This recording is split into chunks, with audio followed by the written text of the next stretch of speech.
here today with James, and I've been taking out his Boxster S with a ridiculously loud and amazing exhaust on it. But other than that, it's relatively standard in terms of engine work. There's been a lot of suspension work put in, but we're going to have a go in Hartech's 3.7 litre engine converted Boxster S 986, which I think you will find quite enjoyable. Yep. So tell us a bit about your car, how long you've had it, what you've done. So I've had it about nearly 2 years, this one. I had a 2.7 one before this, I had for nearly 5 years. Spent a fortune on it, and then it spontaneously combusted one day on the motorway.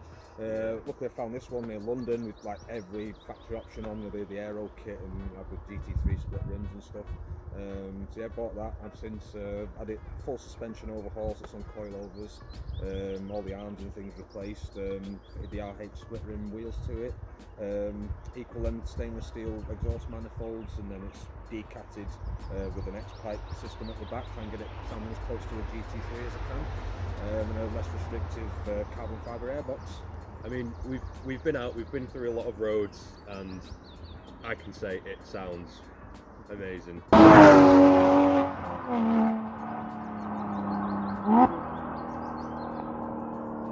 But it does sound amazing, and we'll see what you think of the 3.7 litre. Yeah, definitely.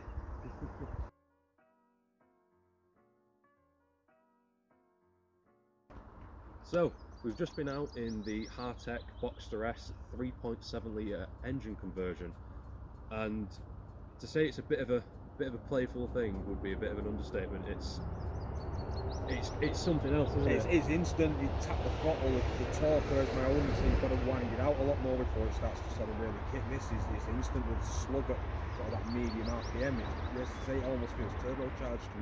It's just, even so off the line in first gear, it's just bang, all that torque is there. Whereas, like you say, you're really bringing it out with your Boxster S.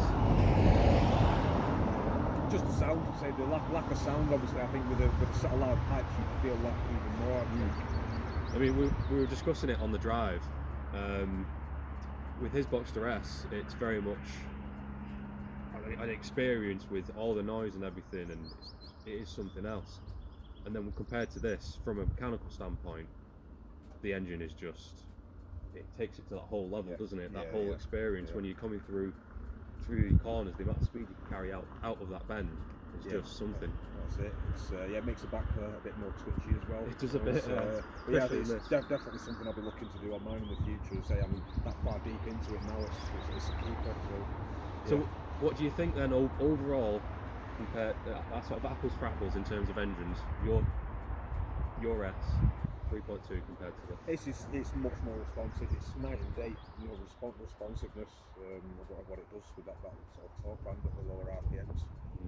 As I say, just noise. I say with an exhaust it'd be absolutely perfect. Well, but how was it? Yeah, it's definitely worthwhile. I mean, this particular chassis has got 120,000 miles on it, and it's tight as a drum. Not a single rattle or anything anyway. It literally drives like a new car.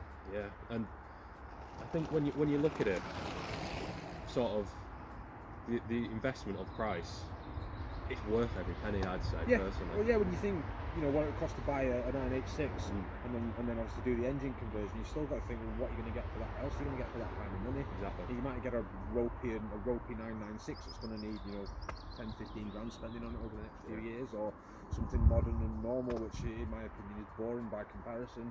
It's a timeless car. I say how old is it now? It's nearly 20 years old. I say another 20 years old, it'll still have the same timeless good looks and drive to it. And with the world going electric, it's got all the ingredients you want in a driver's car.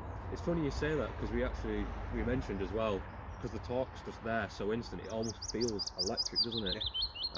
But again, you said yourself, this will probably give a 911 a good run for its money. Definitely give a 911 a run for its money. Yeah, I mean, it's power to rate ratio is.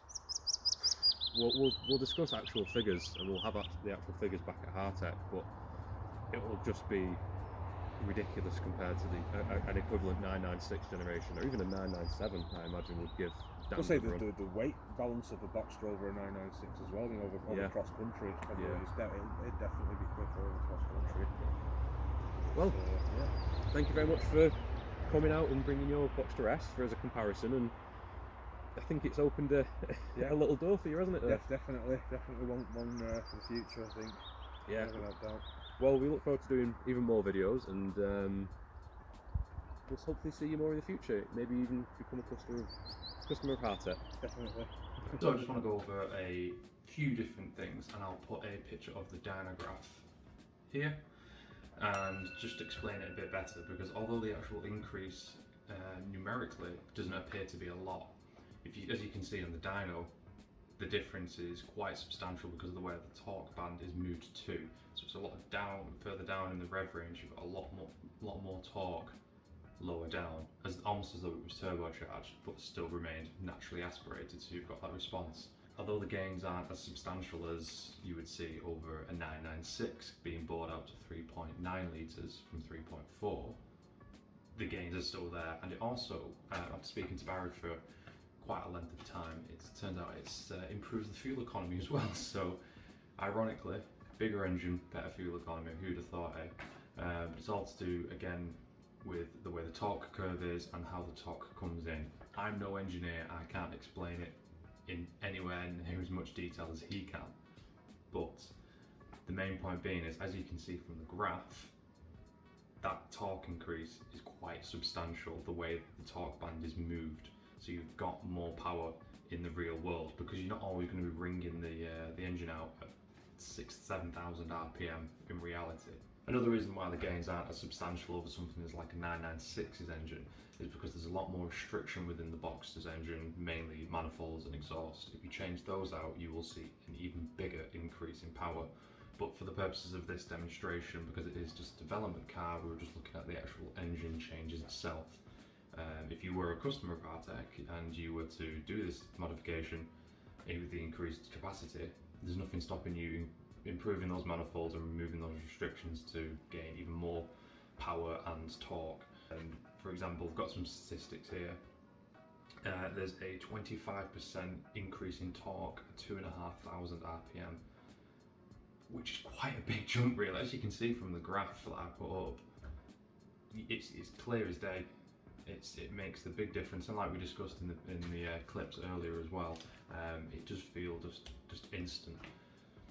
But we hope to get more content out to you in the near future. I've got a few videos planned, namely what it's like to own a one of 250 Porsche at the age of 21, and then a couple more videos surrounding that, how we fund it, running costs, that sort of thing.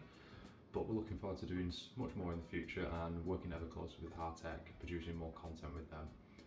So I hope you enjoyed today's video. Don't forget to leave a like, subscribe, and hopefully you'll follow me further on this journey, and who knows, might be more Porsches on the horizon for me.